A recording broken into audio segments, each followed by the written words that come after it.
Cette expérience, elle a été assez jubilatoire.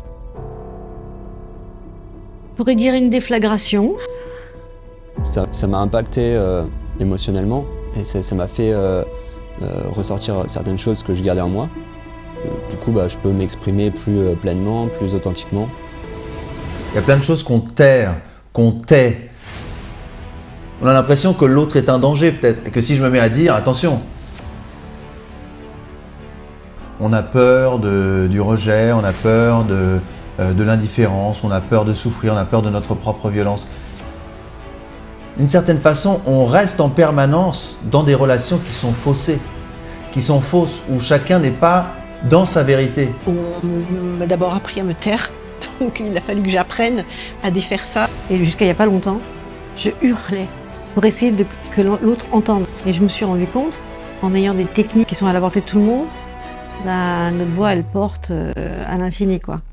Pas tellement d'un point de vue technique, d'un point de vue posture, d'un point de vue prise de parole, d'un point de vue engagement. J'ai découvert plein de choses et ça a été plus loin que ce que j'imaginais, y compris des choses à sortir intérieurement. Je pense que même ceux qui n'ont pas de problème, de blocage, je pense que ça peut être extrêmement libérateur. Les épaules en arrière, on doit avoir un shoot de confiance. Ce que j'ai remarqué, c'est que c'était essentiel, mais vraiment tellement important de pouvoir avoir un espace où on peut tout dire, où on peut dire. On passe par le jeu et à travers ça, on va pouvoir exprimer ce qu'on a en nous et pouvoir libérer cette chose, arriver à trouver un moyen de mieux le dire ensuite. Je suis rentrée chez moi, tranquille, beaucoup plus en paix. Je pourrais dire qu'il y a une forme de quiétude que j'ai ressentie et que j'avais encore ce matin en me levant. Non, en fait, Dimitri, moi, je le trouve vraiment enthousiaste, vraiment à l'écoute. Il va pas être dans le jugement et c'est ça que j'aime chez lui. C'est exactement où il va et c'est exactement ce qu'il peut nous demander et ce qu'il va en tirer. Il ne force pas et il nous amène à.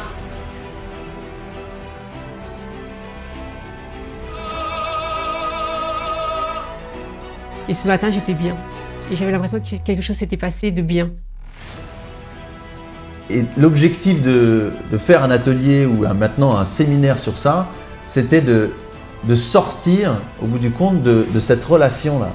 Un peu de soumission, je me tais et je dis pas ce que je suis, je me cache parce que j'ai peur, mais j'ose dire dans un espace et j'ose comprendre que l'autre aussi en fait a quelque chose à dire et du coup en reconnectant, on permet de relier et de retrouver une sorte de vérité, une sorte d'accord dans l'instant. Moi je parle de musique aussi, comme si on rentrait dans la musique de l'instant et qu'à ce moment-là, tout est juste.